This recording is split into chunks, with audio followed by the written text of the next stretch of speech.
What if the person who could save everything you've built is standing right in front of you, but you've never once looked them in the eye? Someone whose name you don't know. Someone you pass in hallways without a word. Someone who could change your entire world in a single moment if you were desperate enough to see them. This is the story of a man who thought success meant standing alone at the top, until one catastrophic night taught him that survival means knowing who to trust when the ground crumbles beneath you. Ezra Klein, founder and CEO of Paystack Group, the sleekest AI-powered payment processing empire in Silicon Valley, had it all. The billion-dollar valuation. The glass-walled office on the 45th floor where the city spread below him like a kingdom he'd conquered. Tomorrow morning, he was scheduled to sign the deal of his lifetime, a partnership that would make Paystack the dominant force in digital finance for the next decade. But tonight, his kingdom was burning. Screens flashed red across every monitor. System vulnerated. Warnings multiplied like a virus. Data streams collapsed. Customer accounts vanished into digital nothing. Years of innovation, millions of transactions. The entire infrastructure he'd built from scratch was dying right in front of him. And Ezra Klein, the genius who'd revolutionized fintech, had absolutely no idea how to stop it. He grabbed his phone with shaking hands. His security team, voicemail. His chief technology officer, no answer. Everyone had gone home hours ago, trusting that tomorrow would be Paystack's greatest triumph. None of them knew they might not have a company by sunrise. Ezra stood alone in his office, surrounded by the red glow of failing systems. And for the first time in his career, he felt something he'd never allowed himself to feel: helplessness. Before we continue, kindly help our growth by hitting the subscribe button. Please. Let's get back to the story. Then he heard footsteps. Soft, steady, accompanied by the quiet squeak of wheels rolling across tile. He turned toward his door, and there she stood. A black woman in a blue cleaning uniform with white trim, her hair pulled back in a neat bun, pushing a cart loaded with supplies. She looked to be in her late 30s, with intelligent eyes that widened slightly when she saw him standing there in the dark, surrounded by chaos. "Oh, I'm so sorry, Mr. Klein," she said softly, her voice calm despite the strange scene before her. "I didn't realize anyone was still here. I can come back." Ezra let out a bitter laugh. "Don't worry about it. You're not interrupting anything except me watching everything I've worked for disappear." Most people would have apologized again and left. But this woman didn't move. Instead, she took a small step forward, her eyes shifting to the screens behind him. Her expression changed from surprise to something else. Recognition. "That looks like a coordinated breach," she said quietly, almost to herself. "A sophisticated one." Ezra froze. He turned to face her fully. "What did you just say?" She pointed toward one of his monitors. "Those patterns, the way the systems are cascading. That's not random. Someone's inside your network, extracting and destroying simultaneously." "How could you possibly know that?" Ezra asked, his voice sharp with disbelief. The woman met his eyes with a steady, unflinching gaze. "Because I used to stop attacks like this before life took me somewhere else." Ezra stared at this woman in a cleaning uniform who was speaking the language of elite cybersecurity. It seemed impossible, absurd, but there was something in her voice, a quiet confidence that cut through his panic like a blade through smoke. "What's your name?" he asked. "Mary," she replied. "Mary Maxwell." He looked at her for a long moment. His team was unreachable. His experts had failed to prevent this. His company was minutes away from total collapse, and he had absolutely nothing left to lose. Sometimes desperation is the only thing powerful enough to make us see clearly. "Can you help me?" Ezra asked, his voice barely above a whisper. Mary set down her cleaning supplies and stepped into his office. "I can try," she said simply, "but I'll need access to everything." Ezra moved aside from his computer. "It's yours." As Mary sat down at his desk and her fingers touched the keyboard, something shifted in that office. Neither of them understood it yet, but this moment This impossible collision between a desperate billionaire and a cleaning lady with a hidden past was about to save them both from destruction. Because sometimes the people who rescue us aren't the ones we expect. They're the ones we've been walking past every single day without seeing. Let me tell you something about Mary Maxwell that Ezra Klein didn't know. 5 years ago, she was one of the most sought-after cybersecurity specialists on the West Coast. She'd worked for a major firm in San Francisco, protecting Fortune 500 companies from digital warfare. She was brilliant, relentless, and climbing fast. Then her husband got sick. Cancer, aggressive, and merciless.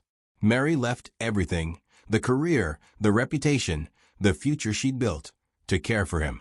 She spent 2 years watching the man she loved fade, holding his hand through treatments, sleeping in hospital chairs, praying for miracles that never came. When he died, Mary was left with crushing medical debt and a resume that looked abandoned. The tech world doesn't wait for grief. 2 years away might as well be 20. So Mary took whatever work she could find, cleaning offices at night, invisible labor for invisible wages. But just because Mary was pushing a mop didn't mean her mind had forgotten how to code. Every night as she cleaned those empty offices, she noticed things, security vulnerabilities, password sheets left on desks, systems left unlocked. She saw all the ways a company could be destroyed. And she said nothing, because nobody ever asked her opinion. Nobody saw her at all. Until tonight. Until Ezra Klein, desperate and broken, actually looked at her and listened. Now Mary sat at his computer, her fingers moving across the keyboard like a pianist returning to a concert hall after years away. Ezra watched in amazement as lines of code filled the screen, as she navigated through his systems with absolute precision. "Your backup servers," she said without looking up. "Are they isolated from the main network?" "Completely separate," Ezra answered. "Why?" For the first time since the attack started, Mary smiled. "That's your lifeline right there. Whoever hit, you didn't touch your backups. We can rebuild." Hope flickered in Ezra's chest, a feeling he thought was gone forever. "Are you serious? We can actually fix this." "We can try," Mary said.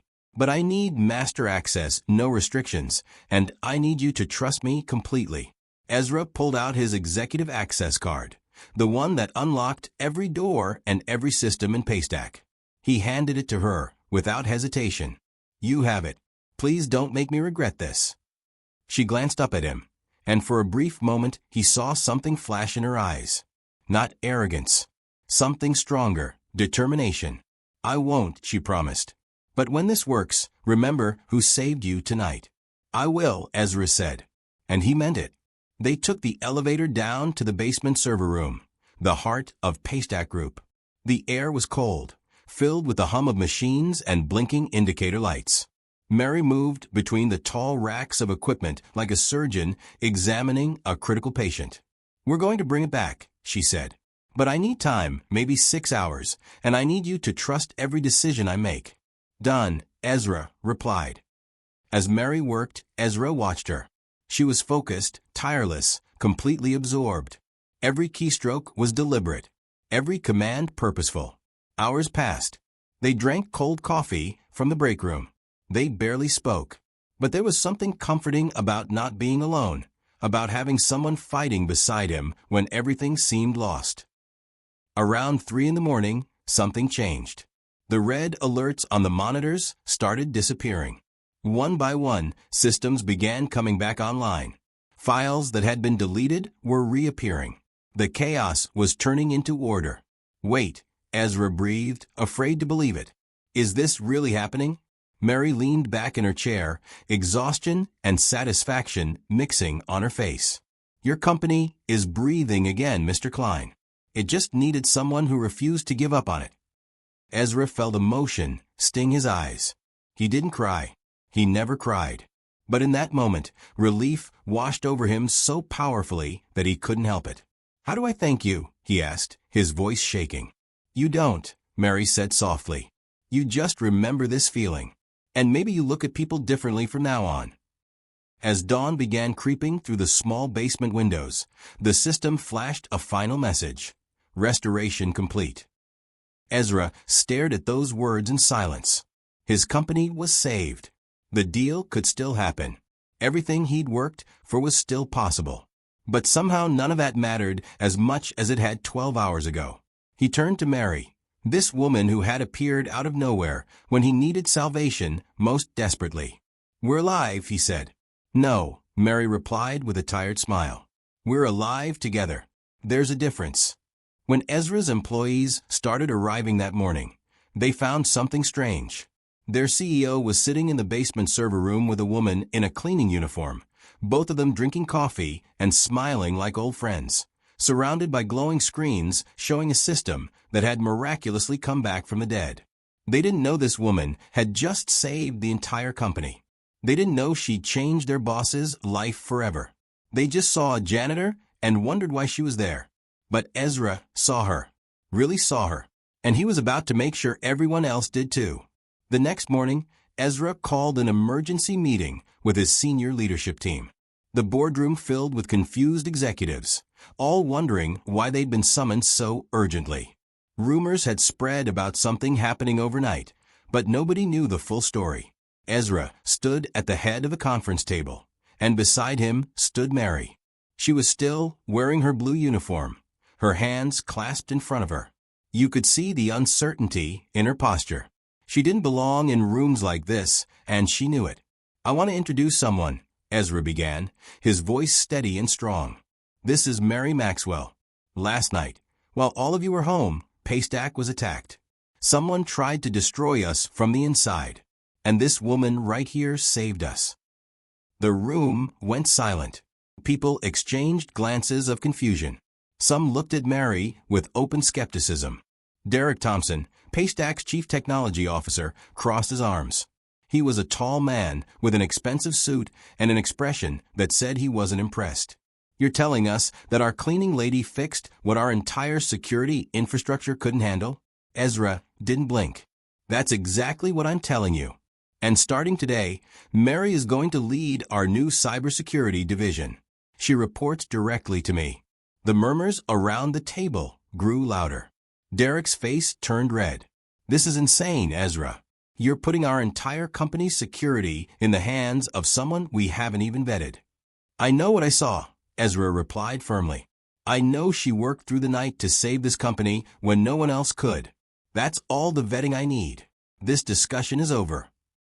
He walked out before anyone could argue further, and Mary followed him, her head held high despite the hostile stares burning into her back. In the hallway, Derek caught up with them. "You're making a catastrophic mistake," he said in a low, tight voice. "You don't know anything about her background, her credentials, nothing." Ezra turned slowly. "What I know is that she saved us when we were dying. Mary has earned this position. End of discussion." He walked away, leaving Derek standing there, jaw clenched, watching them go. That afternoon, Mary returned to Paystack headquarters. But everything was different now. She had a new badge, new clearances, a new office.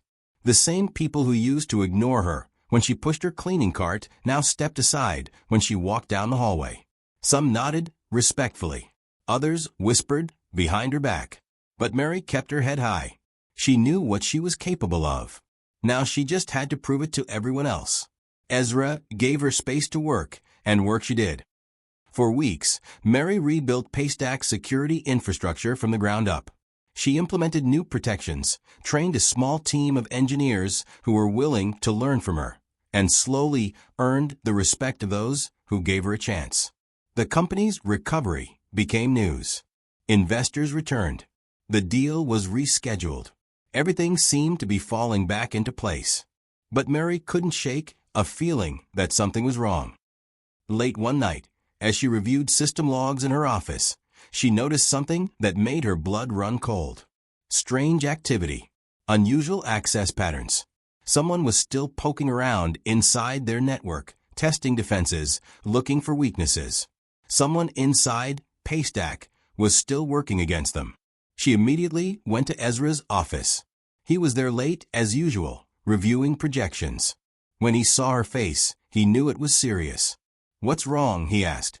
Mary closed the door behind her and pulled up her laptop. Someone inside Paystack is still accessing our systems illegally.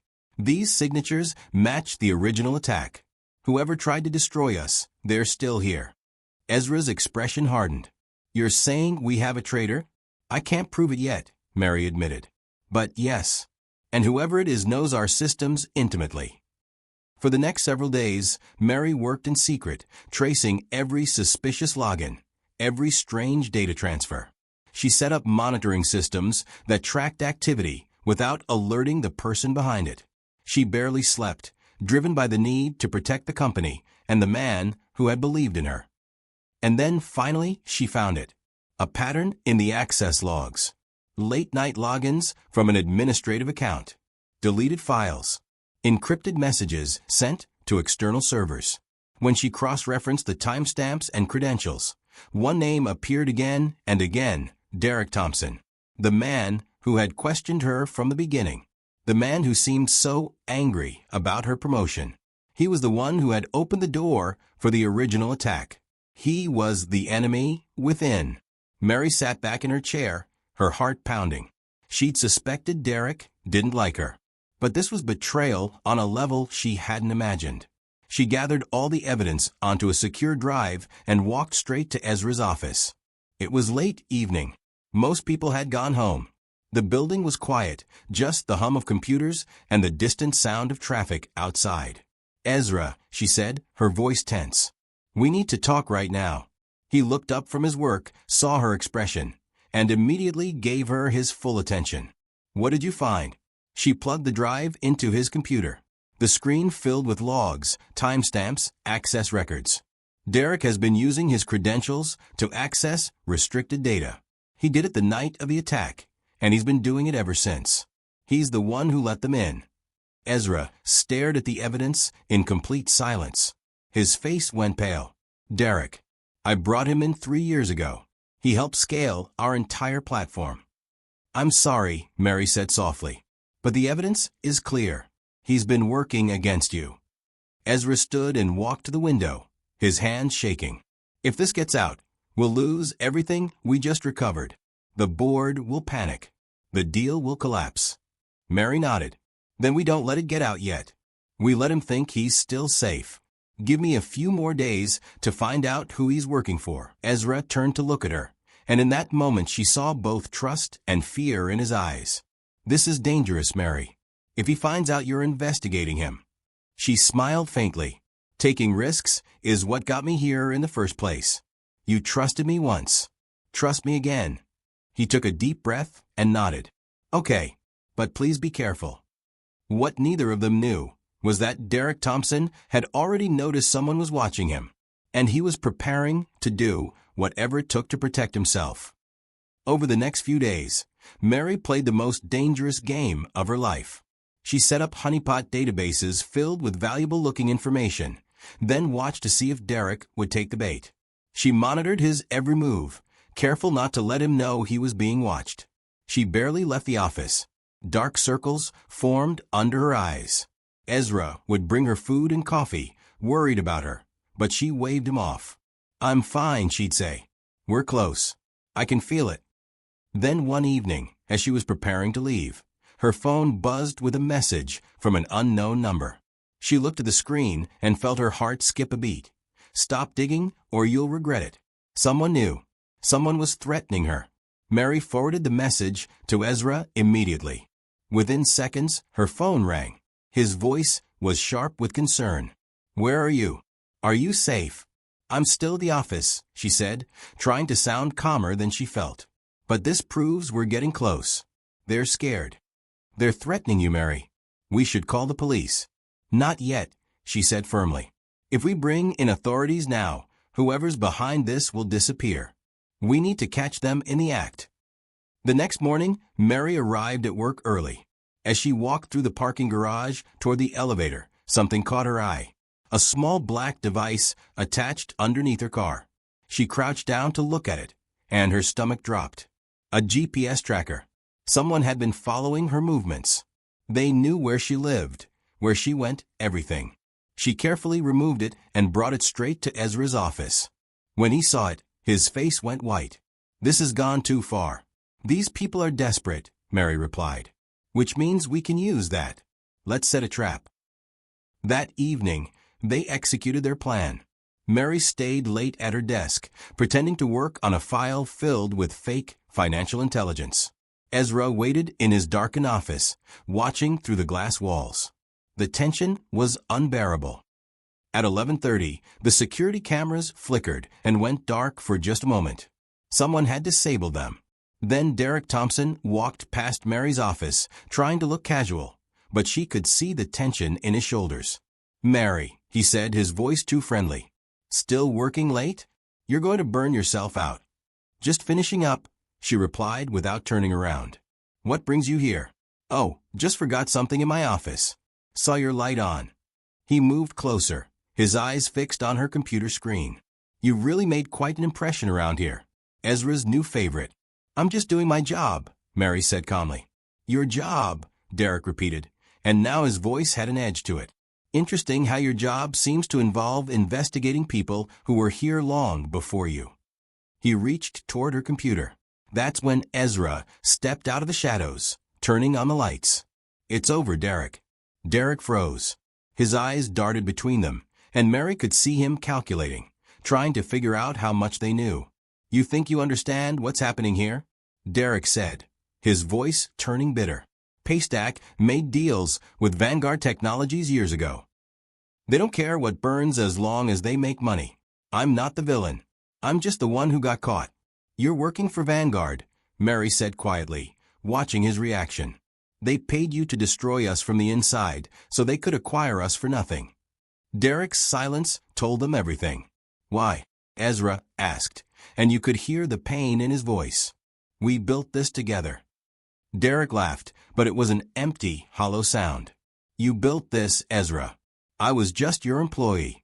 You got equity and board seats while I got a salary.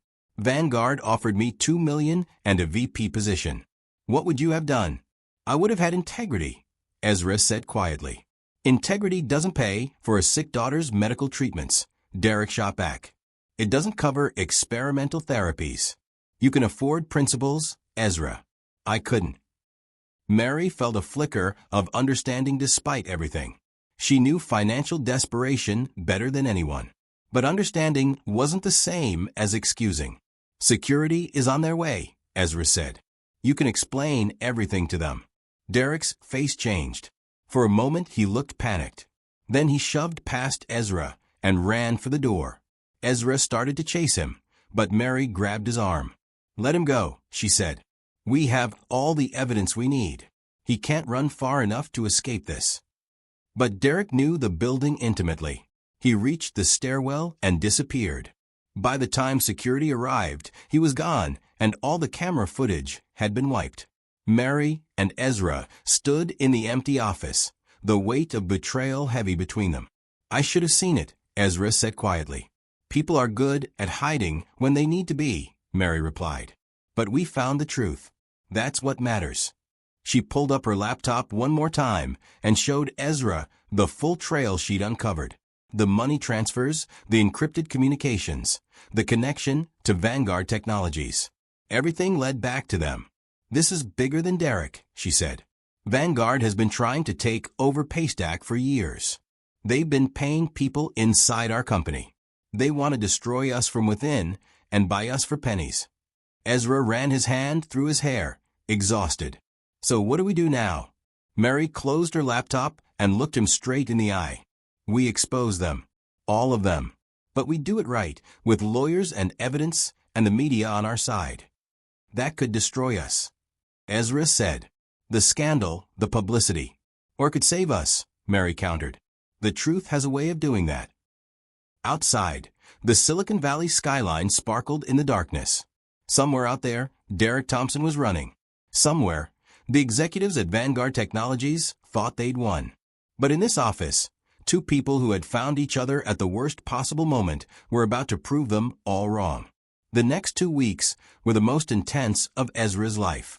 Mary had gathered every piece of evidence they had and given it to Paystack's legal team. Together, they built a case not just against Derek Thompson, but against Vanguard Technologies for corporate espionage and attempted hostile takeover. Ezra had to make a choice. He could keep everything quiet, protect Paystack's reputation, and hope nobody ever discovered the betrayal. Or he could go public with the truth and risk everything. Mary sat with him the night before they had to decide. "Whatever you choose," she said softly, "I'm with you. But I'll tell you what I believe. The truth might hurt for a while, but lies hurt forever." Ezra looked at this woman who had walked into his life by accident, who had saved his company, who had become the most important person in his world. "You're right," he said. "We tell the truth." The next morning, they called a press conference. The room filled with reporters, cameras, flashing lights. Ezra stood at the podium with Mary beside him, and he told the entire story. The attack, the betrayal, Derek's involvement, Vanguard's conspiracy to destroy them. The media exploded. Headlines everywhere. But something unexpected happened. Instead of running away, customers and investors rallied around Paystack. People admired the courage it took to expose corruption. They respected Ezra's honesty. They were inspired by Mary's story, a cleaning lady who became a cybersecurity expert and saved a billion-dollar company. Within days, Derek Thompson was arrested trying to board a flight to Singapore. He confessed to everything, giving federal investigators enough evidence to launch a full probe into Vanguard Technologies. Their executives were brought down one by one. Paystack didn't just survive. It thrived. The company's value tripled. New clients came flooding in. Ezra's deal went through, bigger than ever. But the most important changes happened quietly, in moments nobody else saw. 3 months after everything settled, Ezra had the old server room where Mary first saved the company renovated into something special. He brought her down to see it one evening. When she walked through the door, she stopped in her tracks. "The Maxwell Cybersecurity Solution Center," she read aloud, seeing her name engraved on the wall in elegant letters. Tears filled her eyes. "Ezra, you didn't have to do this." "Yes, I did," he said softly. "This company exists because of you. I exist because of you. You didn't just fix our systems, Mary. You reminded me what really matters." She turned to him, wiping her eyes. "And what's that?" "People," he said simply. "Not algorithms, not valuations. People who care enough to fight for something even when they have every reason to walk away." He reached into his pocket and pulled out a small box. Mary's breath caught in her throat. "You once told me to remember who saved me that night," Ezra continued, his voice shaking slightly. "Well, I remember, Mary. Every single day. You didn't just save my company. You saved me from becoming someone I would have hated." He opened the box. A simple, beautiful ring sparkled in the light. "I don't want to lose you," Ezra said. "Not as my colleague, not as my friend. I want you to stay because you choose to stay, because you want to build a life with me." Mary looked at him, this man who had been arrogant and isolated when she first met him, who had become humble and open through everything they'd endured together. "I chose this a long time ago," she said, smiling through her tears. "You just took a while to notice." Ezra laughed, slipping the ring onto her finger. "Then I'm finally paying attention." They stood there in the center they'd built together, surrounded by the hum of machines and the glow of screens, and they knew this was just the beginning of something extraordinary. The story of Paystack's recovery spread far beyond Silicon Valley. It became more than just a business story. It became a reminder that sometimes the people who can change our lives are right in front of us, doing work we don't even notice. Mary Maxwell, who once cleaned offices invisible and overlooked, became one of the most respected voices in cybersecurity. She spoke at conferences, helped other companies protect themselves, and never forgot where she came from. She kept her old uniform hanging in her office as a reminder that worth isn't determined by a job title. Ezra Klein learned to see people instead of just assets. He learned that vulnerability isn't weakness, that asking for help is strength, and that the best partnerships are built on mutual respect, not hierarchy. On their wedding day 6 months later, Mary wore a simple, elegant dress, and Ezra wore a dark suit. They stood in a small venue overlooking the bay with their closest friends and colleagues. When the officiant asked if they had anything they wanted to say to each other, Mary spoke first. You saw me when I was invisible, she said, her voice steady and strong. You trusted me when you had no reason to. You gave me a second chance when the world had decided I didn't matter. That's the kind of recognition that changes everything. Ezra squeezed her hands, his eyes bright with emotion. You taught me that salvation doesn't come from having all the answers. It comes from being brave enough to trust the right person. You are that person, Mary. And I promise to spend the rest of my life being worthy of that trust. As they walked out together, hand in hand, starting a new chapter, the San Francisco Bay gleamed in the afternoon sun. The same city that had witnessed Ezra's lowest moment was now witnessing his greatest joy. And somewhere out there, someone else was having their worst day. Someone else was feeling lost and broken and alone. But maybe they'd remember this story. They'd remember that the people who seem least important might be the very ones who save us. They'd remember that second chances are real. And they'd remember that even in our darkest moments, hope is just one honest look away. Because that's what this story is really about. It's not about computers or corporations or conspiracies. It's about the moment when two people at the absolute end of themselves found each other and realized that together they could build something stronger than either of them could alone. It's about looking at the people around us, really looking, and seeing their value even when the world has decided they're invisible. It's about believing that tomorrow can be better than today, even when today feels impossible. That's the real miracle. Not the technology, not the money, not the success. The miracle is that we can save each other if we're brave enough to be seen and humble enough to ask for help. Ezra and Mary proved that. And they spent the rest of their lives making sure other people knew it too. What if the next story teaches you something you didn't even know you needed? If you don't want to miss the next twist, the next shock, the next life-changing moment, make sure to subscribe to Twister Stories. Just one click, and you'll never miss a story again.